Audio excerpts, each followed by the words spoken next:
Hi, good afternoon, everybody. I'm Tom Stewart. I'm with Liz Trotter, and this is Smart Business Moves. We're in for a treat today, folks. We have Don Phin as our guest. Hey, Don, how are you today? Very good, very good. Really appreciate you joining us today. I've known Don for a long time. He's a speaker for Vistage, which is a peer group for CEOs, and Don travels around the country. And I'll let him tell his story, but he's a professional. He's a pro. So he's going to be bringing it today, and he's going to be talking about how to show up in a time of crisis. And you're going to like what you hear today, and you're going to like what Don has to say even more here in November, because he's going to be one of the live speakers for the ISSA/ARCSI convention. And Liz, you know all about that. You've been working hard putting that together, right? Yep. Sure have. And yep. Liz. Yep. Yep. I'm excited. And you're going to be a live speaker, Don, so that's even better. That's much better than a dead speaker. So I'm glad I'm going to be a live speaker. Okay. I'm looking forward to being live. But, live, all the way live. I think there was a song like that, What were the Bernie movies where he was like the dead uncle that they... Oh, yeah. Oh, my God. Yeah. Vacation with Bernie's. No, I can't remember. It was hysterical. Yeah. Weekend at Bernie's. That was awesome. Yeah. Weekend at Bernie's. That's what it was. Good job, Don. Hey, Don, did Tom tell you about the comments tab? Yes, I have it open. Okay, good. Hey, Marlo's there. Hi, y'all. Hi, Marlo. Hey, Marlo. Just real quick housekeeping. We're almost to the end of the week, but we are doing on the spot tomorrow. And there's you guys hear that loud motor noise? Yeah. What is it? It's a boat. It's not loud on my end. It's very quiet, but I can hear it. Okay. I can shut the doors if I have to. Anyway, do you have a hint for who our on the spot guest is going to be tomorrow? So I want to make it easy at this point in time, y'all. If you haven't gotten it by now, you need to know this is a marketing guy. He has many, many talents, but one of his main talents is he's a marketing guy, and his initials are PF. If you can't get it there, y'all just don't know him. So I'm pretty sure you'll get him. We should Leslie probably says, hey. All right, Leslie. Spot him a few other letters, like playing hangman, I guess. We're making this too easy. Because I want them to have their questions ready for tomorrow. So, Don, I love your story, your history in terms of the life you had before you pursued my previous lifetime. Yeah. Back when you had a real job, I guess. You want to just take a few minutes and share your story with our audience? Sure. So you'll hear the Bronx accent, all right? And I moved out of the Bronx and came to San Diego when I was 20 because I was kind of uninvited to my first two colleges, and so they figured didn't make sense to go back for a third time if you don't know what you want to do. And ended up working on a tuna boat out of San Diego to kind of straighten out. And, you can't party too hard in the middle of the ocean with just a bunch of guys. So it had its intended effect. And I ended up finishing up at San Diego State out here and then going to law school. And I had two kids right away when I got off that tuna boat. So I went through college and law school. And part of the story I had, and I talk a lot about our stories, was this Robin Hood story that was sitting in the background of my consciousness about if I'm going to be a real hero, I'm supposed to help the poor and oppressed overthrow the dastardly and the villainous, right? And so I ended up doing that in the employment law arena, which I was very fascinated by. It was just kind of blowing up in the early 80s when I started my practice and actually had some precedential cases that I did, and especially in the whistleblower area. So I ended up representing these poor, oppressed, victimized employees against their dastardly, villainous bosses.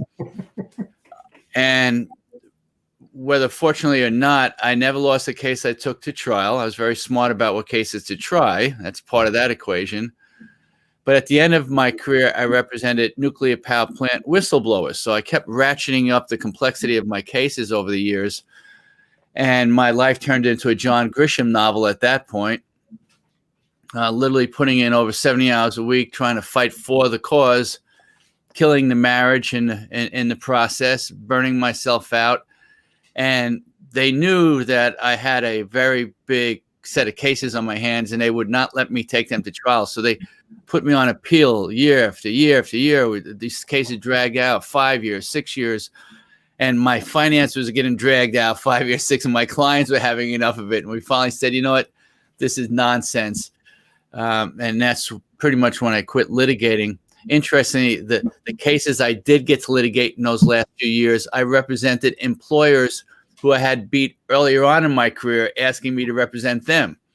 So my last 3 verdicts were employer verdicts.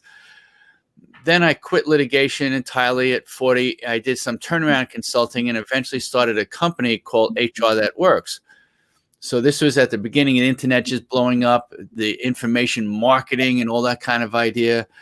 And so I put together tools for HR executives, and I eventually had 3,500 companies using it. And I built that company as what I would call a lifestyle business. I was very impacted by Tim Ferriss's 4-hour work week. So from a guy who'd been working 70+ hour work weeks, seeing a book 4-hour work week, I'm like, yeah, right, but I better read this. And so I did, and it allowed me to think in terms of leverage more and using my time better. And so I ended up building that business and working 40 hours a week or less, earning more than I did as a lawyer. And then around 2014, my larger competitor kept bugging me enough, and I was ready to do something else. And I sold to Think HR, which was up in the Bay Area. They have now over 300,000 companies using their program. Wow. So the one nice thing about it is I got a friends and family rate for Think HR licenses. So if any of you guys need a Think HR license, just let me know. And so I worked with them for 2 years, got to see how Silicon Valley area-based SaaS companies worked, which was fascinating in itself. You know, all the VC money coming in and all the pressure that put on organizations. And I've been out since 2016, spending most of my time now coaching these executives and doing my public speaking. And of course, a lot of that public speaking got wiped off the map. So I will probably have my worst year in 20 years this year. And I've used the time when I've not been out there speaking to generate a bunch of online programs, which I'll be releasing. So that's the long and short of it. I live in Coronado, which is over the bridge from downtown San Diego, which is a pretty nice place. And as I was kidding with them, I don't expect any sympathy, but I've been getting bored in paradise. You know, that's, I need some grit, you know, I need some travel. I need to see people, you know, get on planes and hotel rooms. Yeah, you're probably one of the only people saying that. Yeah. My wife's like, don't you have someplace to speak? You know, It's time to go, honey. One of the challenges is, you know, as I kid around in a workshop, every relationship needs space to survive. Yeah. Because I've got my college freshman in the living room. My wife's in the next room. I'm in this room. You know, we need some space from each other even, you know. Both of my sons, the husband and wife are working home with 2 kids at school at home. Where do they get space, you know? So that's a challenge for so many of us right now, you know, just to maintain these relationships in this weird environment. It's the new abnormal, I guess, but hopefully this will pass in due time. And, you know, I guess we're waiting for some therapeutics, some vaccines. I don't know, the thinking is by maybe this time next year, things might start looking more like they used to. We can hope. Yep, we can hope. What do we say? Just about every show, we just talk about how these are unprecedented times. Yeah. And this is where you're going to learn something. You know, one of my favorite quotes is from a guy, Paulo Coelho. He's the New Age author who wrote The Alchemist. And he said that only the mediocre are ever truly comfortable. Okay. And I'll put that up in the beginning of the Vistage workshops up on the whiteboard and stuff like that, because we have this inherent desire right out of Maslow's needs to have safety and security and be comfortable, because if we're comfortable, then we're not at risk. But if we're too comfortable, you might as well, check out. I sold my company to put myself into discomfort, because that means I have growth. And if we're just comfortable, we're not growing, right? And most of your audience, and I know it well from ARCSI days, starting off in ISA days, they're mostly all entrepreneurs, right? Going for it. And so they're not interested in that whole fantasy of someday I'm going to be comfortable. Really? Is that what you want? Wouldn't that just be the death of you, Yeah. Yeah, well, how's about a few days of it, all right? Just a few days of it, So, It's kind of like planning for retirement. And I know that some people look forward to that. And I guess that's fine if you've got other challenges and aspirations. But, I know for myself, I can't ever imagine that. It's like if I need to keep moving, keep working. Yeah, look, I've known, especially from my Vistas experience, I know a lot of people that are in their 70s and some in their early 80s still running groups and being very vigorous, keeping the mind sharp. As the number one fear as we get older is actually losing our mind, not our physical. The mental failures is a greater concern of people than the physical failures. And I think by staying in touch with work and stuff like that, you keep the brain sharp. If this is what I'm dealing with, is anything like what retirement would be like, I don't want any part of it. Right. But what I would like is most of us, when this gets better, I like to take a little more vacations and that kind of stuff, but I don't want to stop contributing. Yeah, me either. That just sounds like heck on earth, man. No way. I'll pass. My dad's in the villages in Florida and Orlando there, and I have no desire to adopt that lifestyle, No. I can appreciate that a lot of people do. Though. That's not my gig either. It doesn't sound at all appealing or enticing.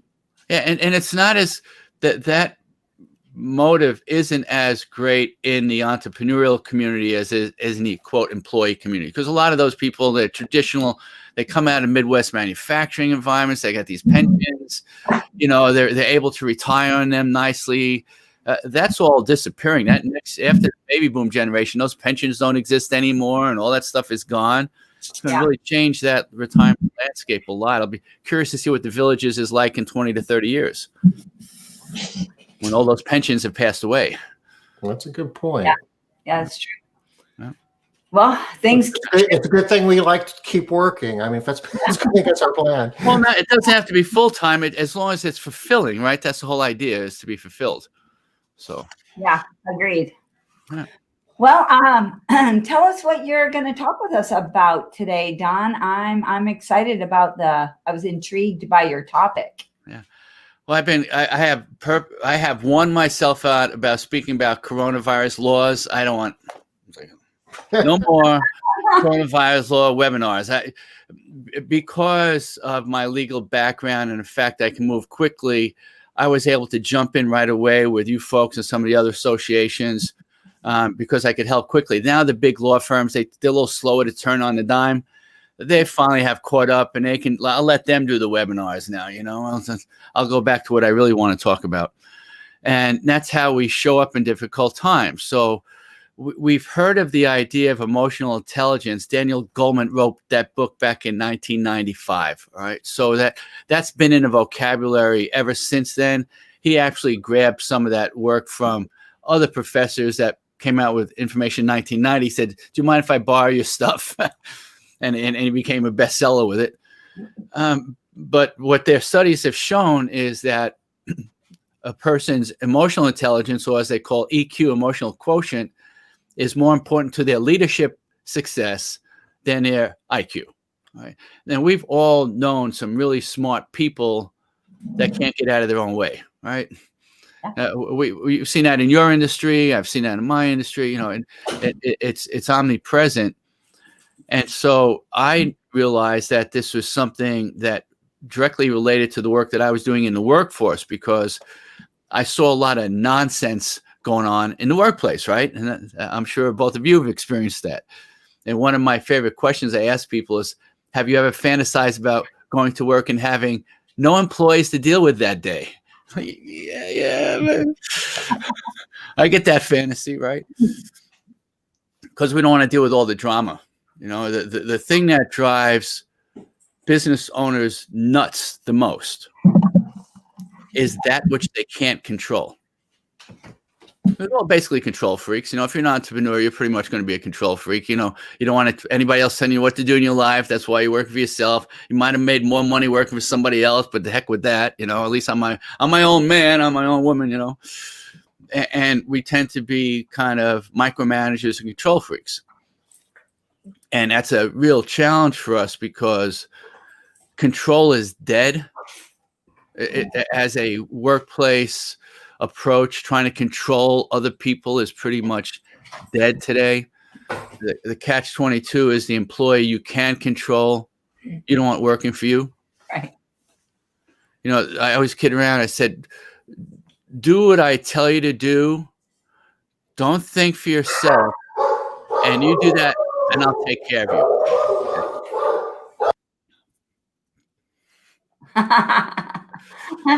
No. So do it. I tell you to do, and I'll take care of you. And I'm like, what does that sound like? First of all, it sounds like the 30s and the 40s and the 50s in the workplace, and it sounds like a parent game. And I don't know about you guys, but I don't want any of my employees thinking I'm their daddy.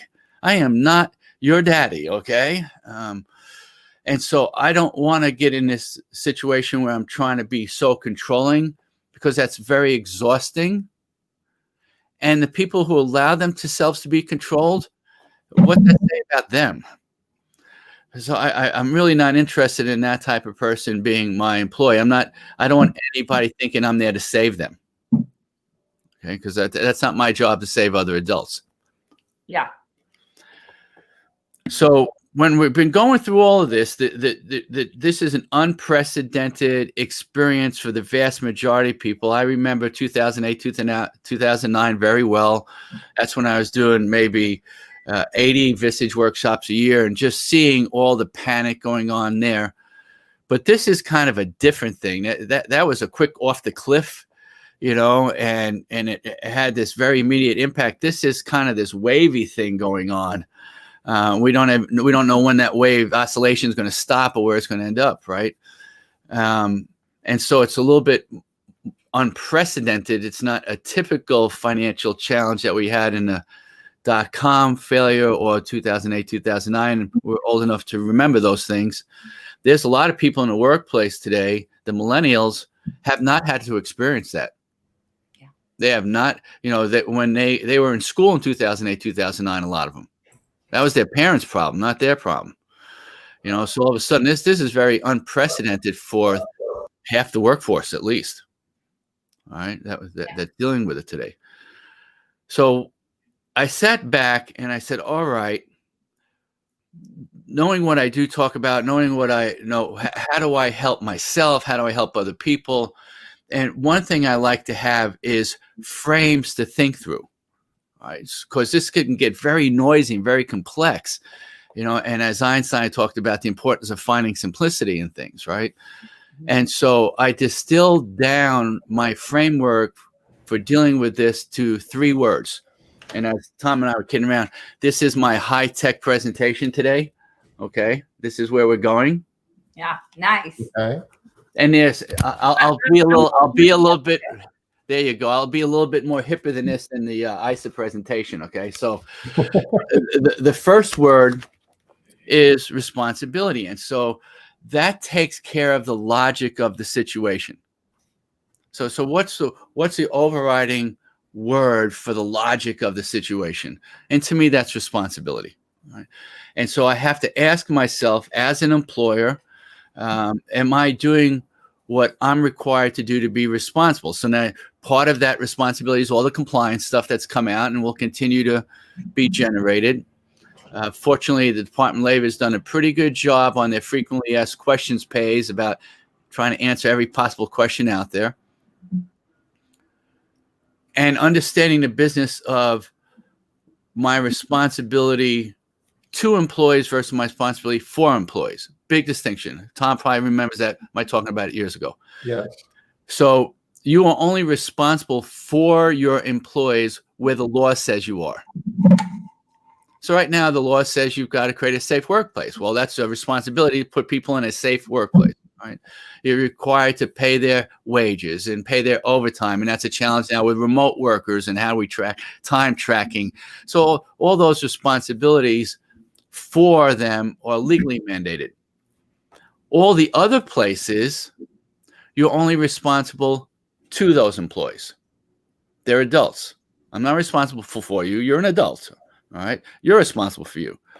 And when I do the workshops and I ask the CEO, just like I would ask both you, what do either one of you, when I say your responsibility to your employees, what does it mean to you to be responsible to your employees? Either one of you. So to me, it means that I'm providing what I say I'm going to provide. So I'm providing work, I'm providing opportunity, that they can come and take advantage of what I have to offer or not. But this is what I'm responsible. Yeah, you're setting the stage. You're creating the opportunity for them to be successful, for them to earn a wage and, have a successful life, whatever, their values are. But you're not responsible for making sure that, they behave like, an adult and pay their bills and have money in the bank and do all the other things that a lot of times employees would like to put that monkey on your back, but that's not our role. We create the opportunity and, try to coach them to make smart decisions, but ultimately they're responsible for the choices that they make. Yep. And so one of the things that I noticed, and we've got to watch this still happening, but I noticed especially in March when this all kicked in, because we didn't think it was going to last this long, right? Everybody's, hey, 6 weeks later, we'll be out of this, right? No problem. And people were making promises to employees. And I'm like, no. You don't know where this thing is going. You can't tell anybody, don't worry, we'll take care of your wages. A lot of people said, we're going to take care of your wages. I'm like, no. And then they had to back off of their overcommitment. And that was, in a sense, that yo-yoing with the employees was an irresponsible act by some of those, because what they were doing, they were just self-sacrificing. They're taking money out of their pocket to help other people. And a lot of those other people go, I'd rather go on unemployment. I'll get even more. Mm-hmm. A challenge the whole industry had, especially out here in California with all some of the benefits, or New York and those states, it's cheaper to stay home. Rather, they've made off better staying home. Where wasn't it? I don't know a state where it wasn't.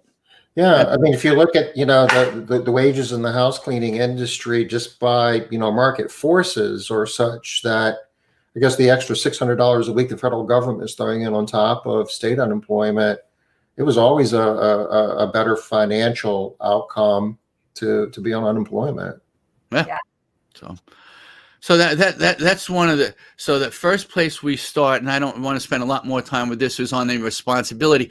My ultimate line about what it means to be responsible to an employee is to put them in a position where they're capable of success. Mm-hmm. Isn't that what you ever wanted from a boss you had?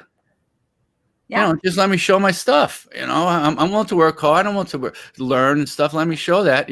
So can you put me in a position where I'm capable of doing my best? That means you have to know people's strengths. You have to understand those types of things when you hire them. You have to do good interviewing. You have to do some testing so that you don't put them around peg into a square hole, hoping that they'll succeed. All right. So that's the kind of responsibility umbrella. And I you'll see in my training, I use a lot of 3 words all the time. So we got responsibility, grace, and creativity. And when you're not one of those 3, you open up the door to guilt, regret, and remorse. Okay. So when I know that I've been less than 100% responsible, then I can feel the guilt in a situation, whether it's to my family, to myself, to somebody else. But if you know you've been 100% responsible, then you can let go because you know stuff happens. But I don't have to beat myself up about it. I've done everything I could do to be responsible. And that's one of the beauties of knowing that you're being self-responsible is your ability to let go. You don't have this lingering thing going, man, am I going to be guilted out because I haven't done anything? Am I going to regret this move? Well, if you play above the line and stay responsible, then you'll avoid those things. So that's responsibility.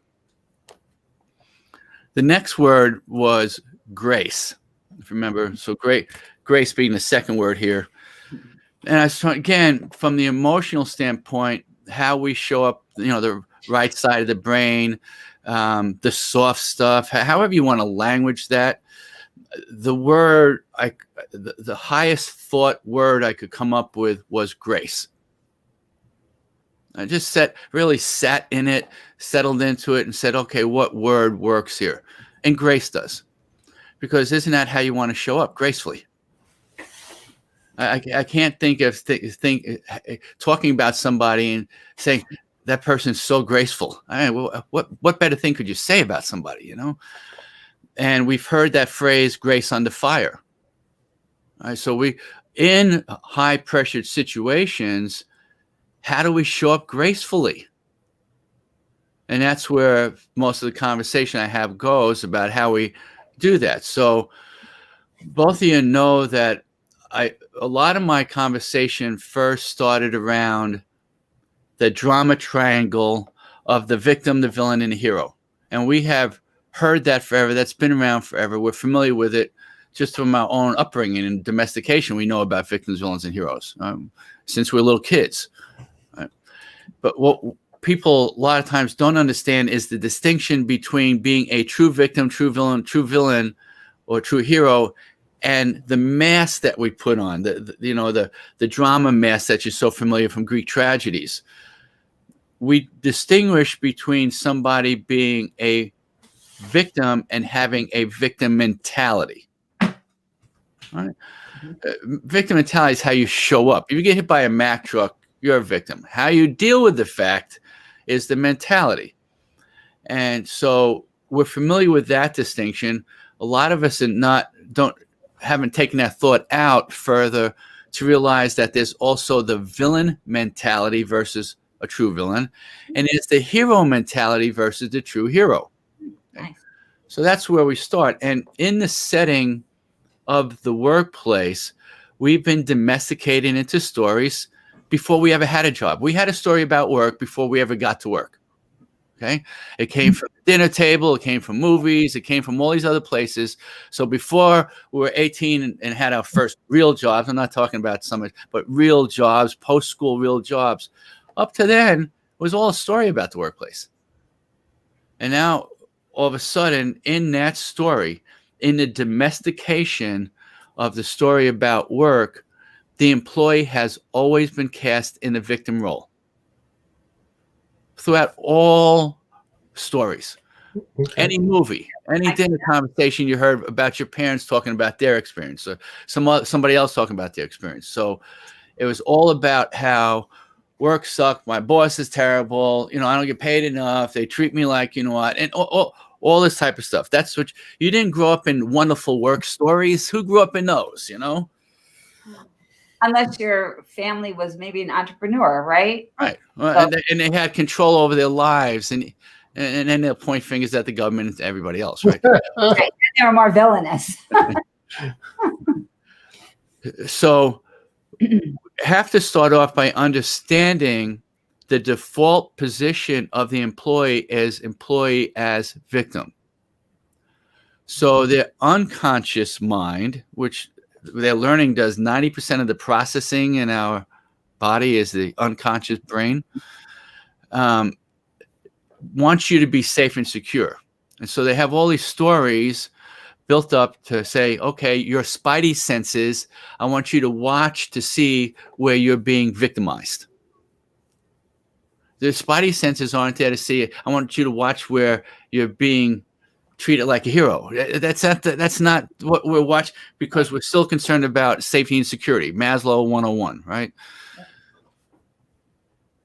That's what the employee is filtering for, to see if they're being manipulated, abused, if they're somehow at risk. And it's not a frontal lobe thought. They're not sitting there all day, am I at risk, am I at risk, am I at risk? The unconscious is having that conversation for them. And what happens scientifically is the unconscious thinks, hey, this is getting a little heavy. Yo, frontal brain, conscious brain, you better look into this. But otherwise, it's processing all through it. Just like when we're taking a walk, we're not telling ourselves, pick up the knee. But all of a sudden, you see a big rock you got to step over. The unconscious says, hey, better think about stepping over that rock, okay? So that's the default role of the employee. Now, I've been teaching this in sales for a number of years, too. In the story about sales, the default role of the buyer is that of a victim. Buyer beware, caveat emptor, ancient Latin. So the spidey senses of the buyer is looking to see where they're going to be manipulated, just like the employee. Right? Yep. So that's what they're filtering for. That's what they're filtering for. Now, that's what they're finding. Yeah. Mm-hmm. Well, you get what you look for, right? Yeah. So then, in every story about the workplace throughout the millennia, what role has the boss been cast in? The villain. Boss is villain. And I challenge people, tell me one story ever otherwise. I've heard 3 stories in presenting this over 600 times. I've heard Schindler's List about the guy who's an industrialist, took over the concentration camp, and one day was in charge of killing people, the other day trying to be nice to them. So it's a juxtaposition story. The other one I hear is a Wonderful Life with Jimmy Stewart versus the old man banker. Juxtaposition story. And the other one is Scrooge, the previous Scrooge and the post-revelation Scrooge. So anytime a boss is not cast in a villain role, it's in a juxtaposition story. So I asked the executives, is the villain caring or uncaring? Uncaring.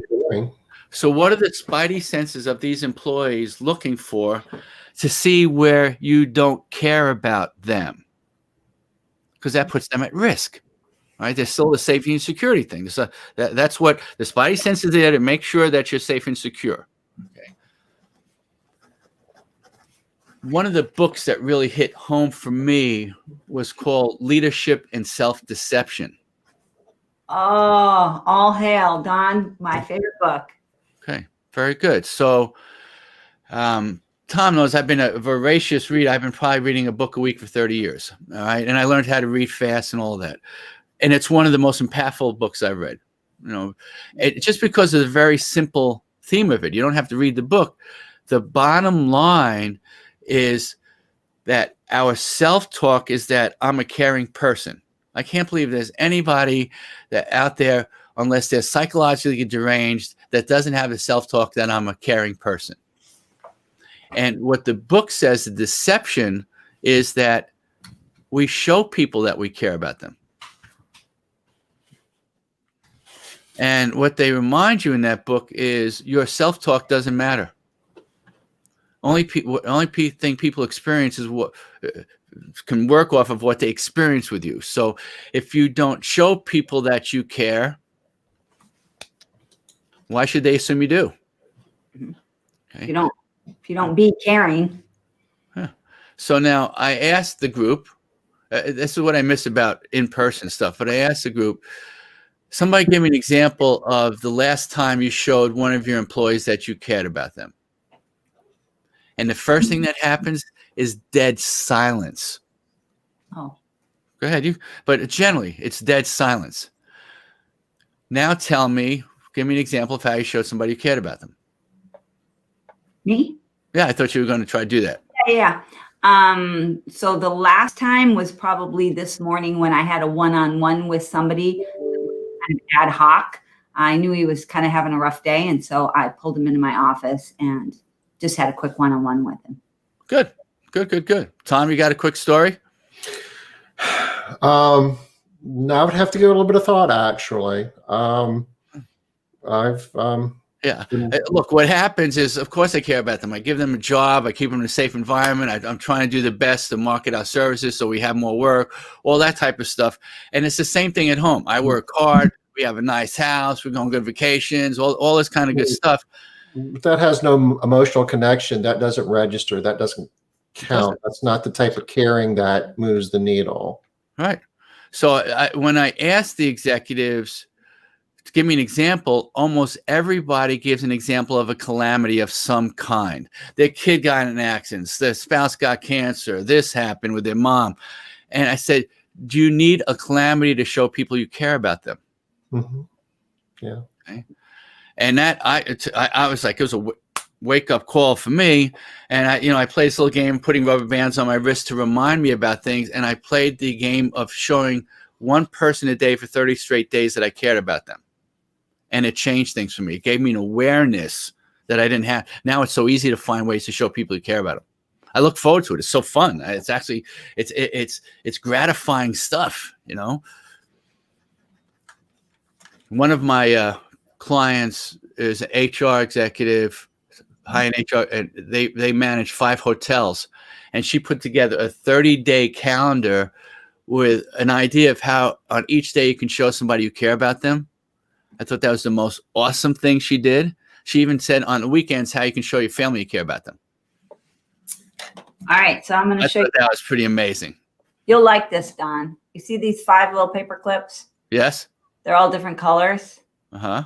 So these colors are connected to our core values in our company. So all the people in our office have these little paper clips, and they have to move them, all of them, from their one pocket to the other pocket, left pocket to the right pocket. They're supposed to do it every day.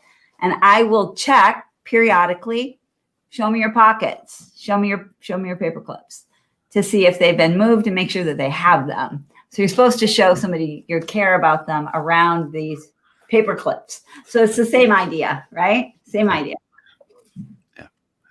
We still want to build good habits. I'm 64. I don't intend to stop building better habits, Yeah. Okay. So that's, if we don't show people we care about them, we will be villainized. That's the point. Okay? Your self-talk doesn't matter. It's only what you show people that matters. All right. Now, the third role, and by the way, going back to sales again, in the story about sales, of course, what role has a salesperson cast in throughout the millennia? Now, the number one way to show anybody you care about them is to listen to them. Number one way. Yeah. And we're horrible listeners. Horrible listeners. We can't even listen to ourselves very long nowadays. Mm-hmm. You think the conversations are short on the outside. We don't even give ourselves the luxury to think through things internally. When I do the Vistage workshops, I break out the CEOs to face each other in a chair, and one CEO is going to speak for 5 minutes to the other CEO about where they want to take their company. Okay? The other CEO is forced to just listen and sit there like a statue or a Buddhist monk. You can at least still breathe, okay? So you're not allowed to do any hand gestures, no nodding of the heads, no asking questions, nothing for 5 straight minutes. It's a purposely designed exercise. First person goes, interestingly, and we are talking about their businesses, some people run out of what to say before 5 minutes, and we're talking about a place that they're going to spend 50, 60 hours a week at. Then they run out of what to say about it in less than 5 minutes. Mary Kay famously said most people plan their vacations better than their careers. That's a fact. I can ask that same person, where are you going on next vacation, assuming pre-coronavirus. They'll tell me the itinerary day for day. They got it mapped out. They're going to go to this place. They literally will spend more time planning their vacation than their career. That's a fact, okay? And especially with, entrepreneurs will be a little bit better at planning, but even then sometimes run by the seat of their pants, as they say. Odds are none of your employees have planned for their careers at all. None of them. So the whole idea of career planning, what's the, how do you move forward in your career? What's the next opportunity? Career ladders, those types of things are very important for the rank and file. So the last role that we're all trying to play is this kind of hero role. I don't know anybody who, given the choice of the three, doesn't want to play that role. Now, I sometimes like playing the villain role. It's fun. That's what games are for. That's what poker's for. That's what you can manipulate and cheat and lie and all sorts of stuff. You're not going to hurt anybody. It's just a game, right? So if you want to play those roles, then play a game. If you want to play the victim role, then watch some sappy movie and cry your brains out and get it over with, okay? So most of us want to play the hero role. And I certainly did. And that 70 hours a week and killing my marriage is all part of what I thought the hero role was supposed to be. And then I read Joseph Campbell's book, The Hero with 1,000 Faces. Now, Joseph Campbell was the expert on mythology. Actually, his conversations with Lucas and Spielberg helped develop the storylines in Star Wars. Okay. And in The Hero with 1,000 Faces, Campbell talks about the mythology of the hero throughout time. And the mythology of the hero is always to be self-sacrificial. All heroes throughout history die by the sword.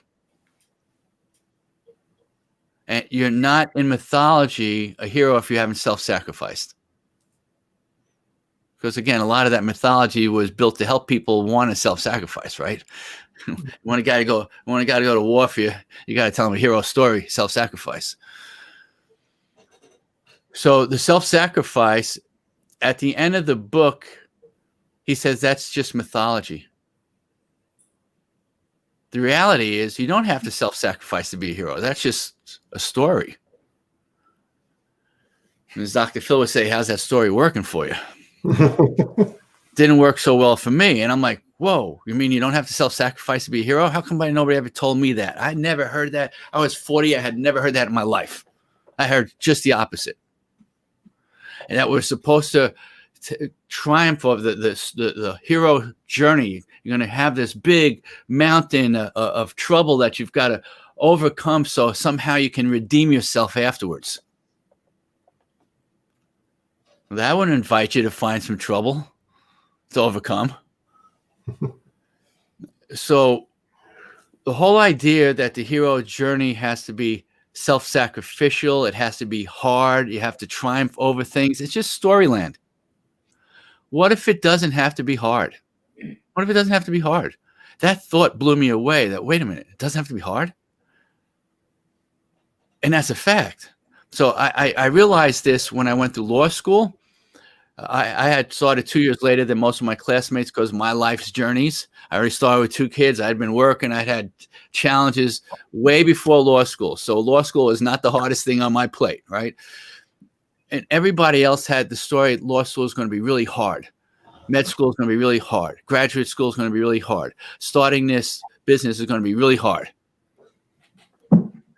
I had the story that I know how to listen to people.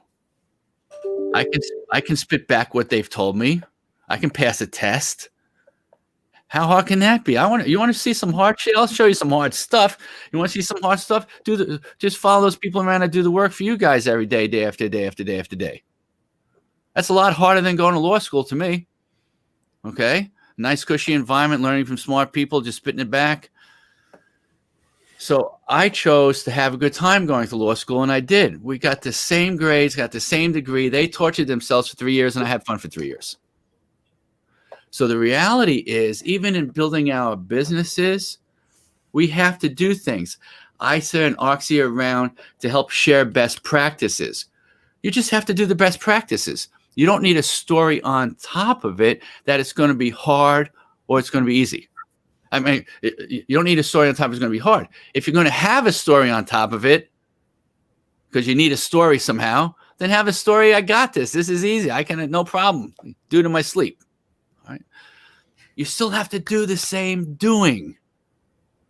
You know, if you're trying to be a great baseball player, you're still going to have to take 100 swings in a cage. You're going to have to shoot 1,000 free throws. You saw one guy says, I love doing this. The other guy says, I hate doing this. You still got to do it. You know, why put the stress on yourself, the unnecessary added stress that this is going to be hard? Okay. Even going through this challenge right now, why do we have to add the conversation to it? This is going to be really difficult. No, I have to just do responsible, graceful, and creative things, and I'll get through this. Okay. It's like life's 10% what happens to you and 90% how you react to it. It's a choice. That's right. That's right. So now, how do we get ourselves, given the time here, just 3 words. I get into a little bit more stuff because we had a lot of upfront chatter in the presentation. But let's talk about getting out of our own victimology and helping other people get out of victimology, because anybody who tells me that they don't feel like a victim right now, I'm calling bullshit on it. Really? You're seeing 200,000 people die and you're so disconnected that doesn't cause any impact to you? My wife's brother passed away from COVID. Horrible. Way too soon, the guy, great guy, patriarch of the family. And he got wiped out. Former athlete, the whole 9 yards. Is like, whoa, and the dude is only a year older than me, So that brings it home. A lot of us don't appreciate this because it hasn't hit us personally, like that. Sorry to hear that, Don. Yeah. I'm sorry to hear that. No, 3 words. 3 words to get through all of that, right? And these words are so helpful. So let me write them down so my Bronx accent doesn't get in the way of them.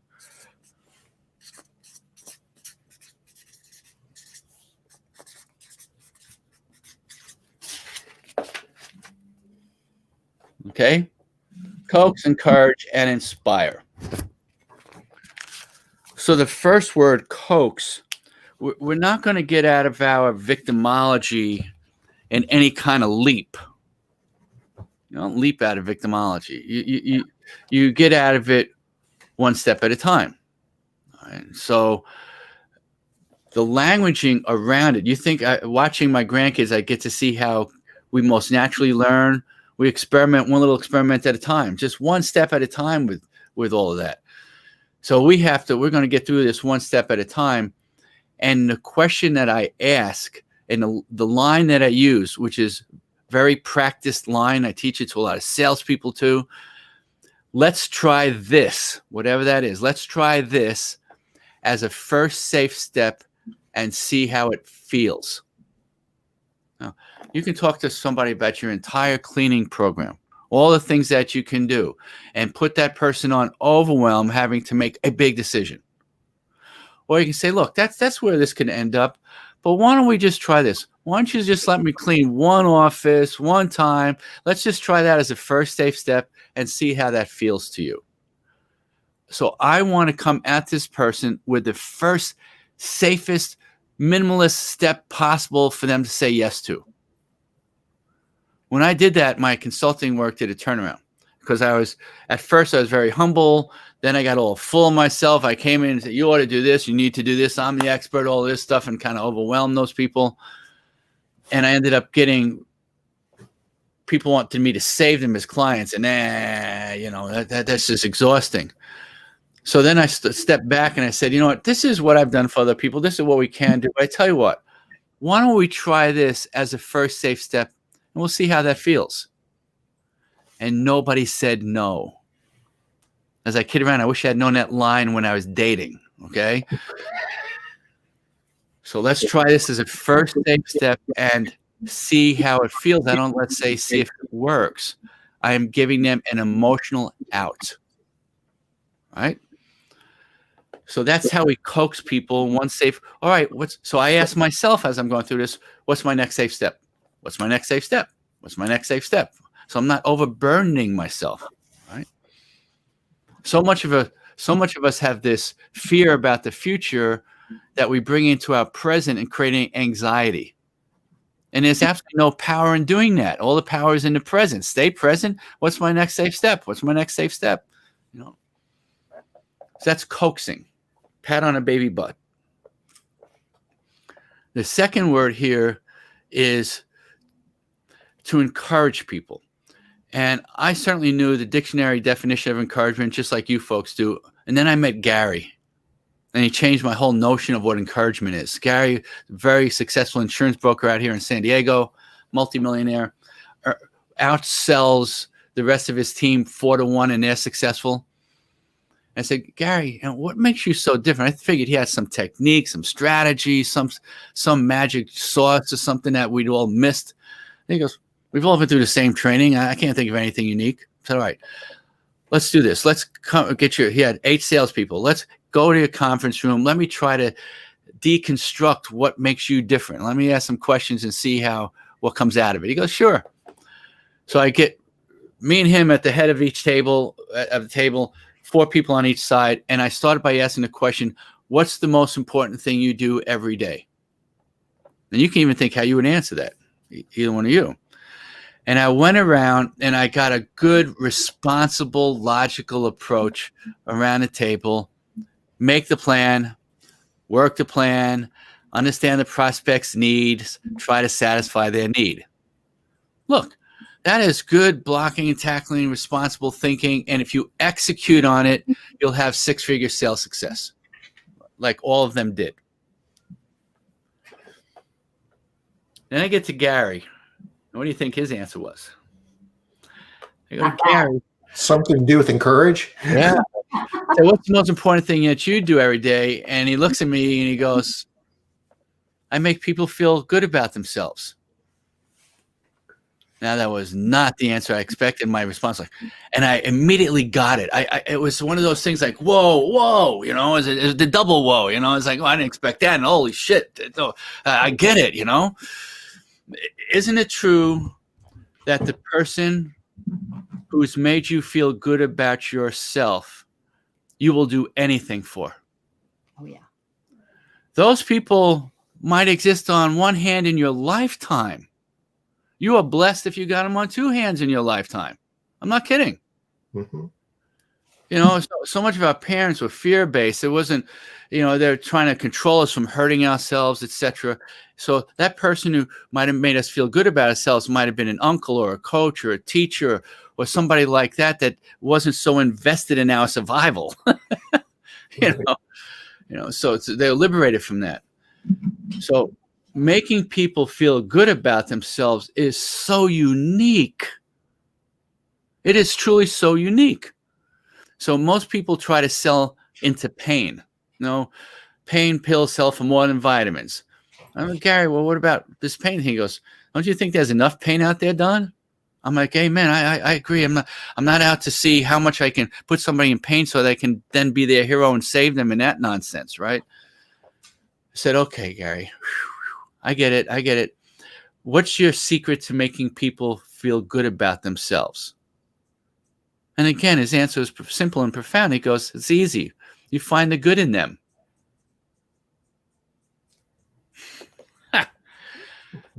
Type A New York lawyer, risk manager, auditor, investigator. I get paid to find where problems are. I can find problems. I can spot problems.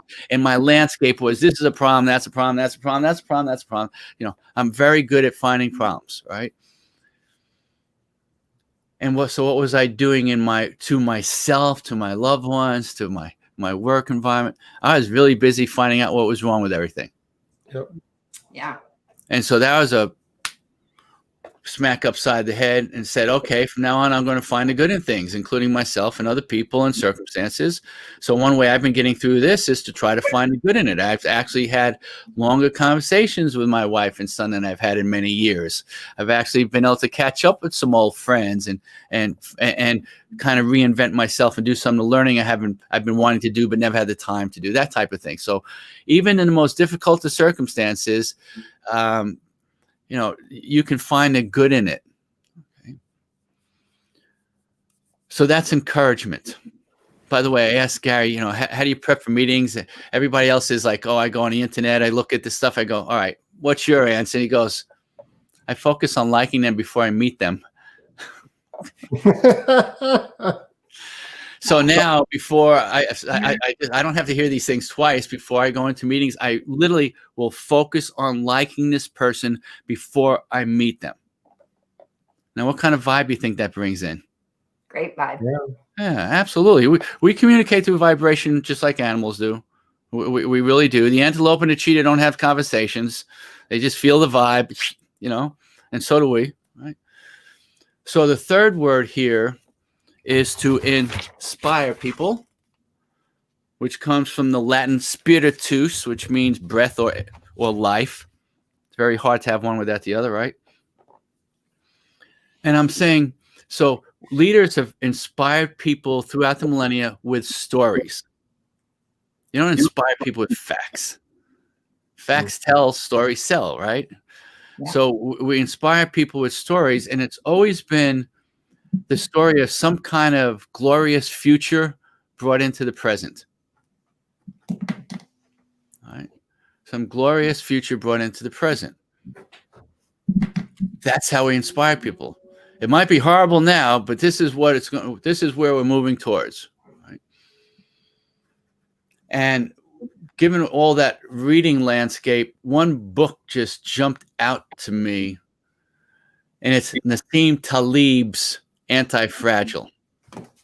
So Nassim Taleb wrote the book Black Swan after 9/11, very famous for it in the risk management and investment field. A black swan event is an unknowable unknown. How did anybody know people were going to fly planes into a building? All right. Interestingly, he said the coronavirus was not a black swan event because we're very well aware of these viruses. It was a white swan event that we mishandled. Okay. It wasn't a black swan. It wasn't unknowable. Everybody knew about this stuff. So then along came the 2008-2009 crash, and because of how he dealt with risk, he made a killing in the markets. And so everybody started paying even more attention to him, went back to that book. Then he wrote the book Anti-Fragile, and by the way, in March, his hedge fund had a 400% return on investment. Okay. Yeah. So the metaphor of anti-fragile, there's a lot of people don't have savings. They don't have good health. They're very fragile in this environment. That's why we have this enormous government safety net, because you really don't want people starving and out on the street, right? You hear a lot of languaging today about resilience and resistance.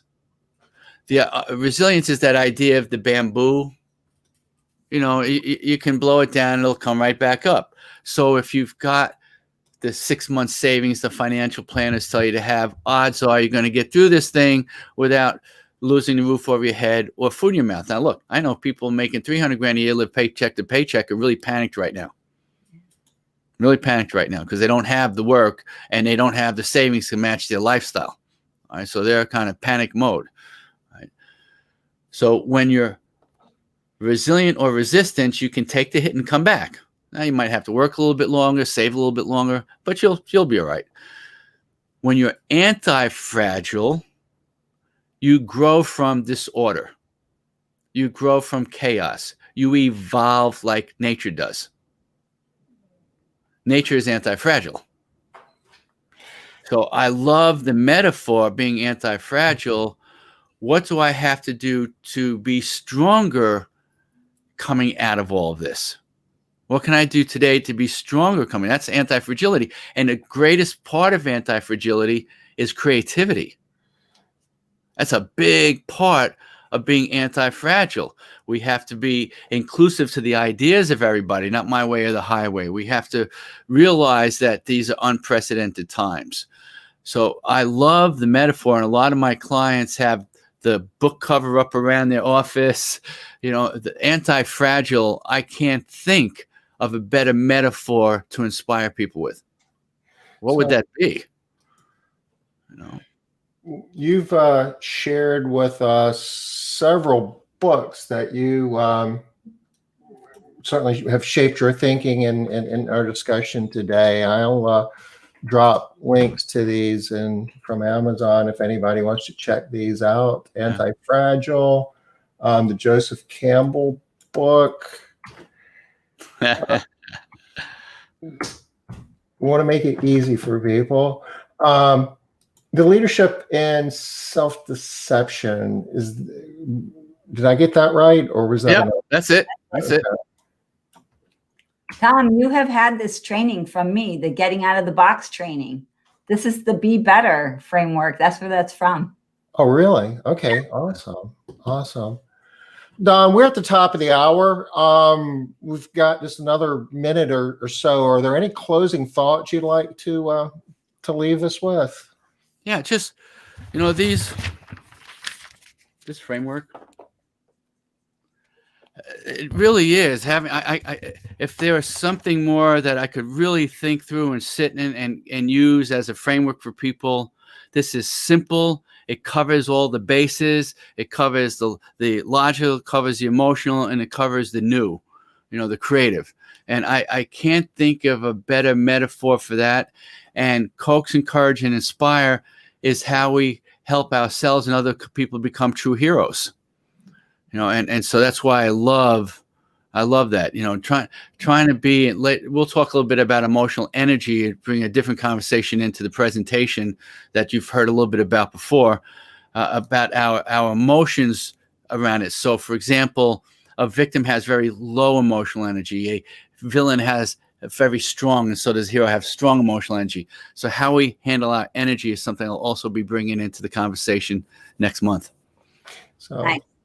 Which is a good segue to the convention, the virtual convention. If you haven't registered for that, I'll make it easy for you. And by the way, anybody who's on, if you want to shoot me an email just to don@donphin.com, I'll send you a PDF of my 40/40 solution book there. Okay. If you buy it on Amazon, but if you click on a 40/40 solution right there on the top, on the banner, Tom. Up,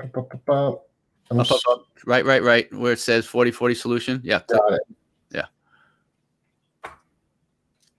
Okay. So I will send you that book. You can buy it, the hardcover on Amazon for $25. But if you want a PDF of it, I will send you a PDF of it. Just shoot me an email. Thank you. Thank you, Don. Yes. Can I send you a text? I already have your text up. Please. All right. I have your email. Don't worry about it. All right. Will you remember? Yeah. All right. I don't want to forget.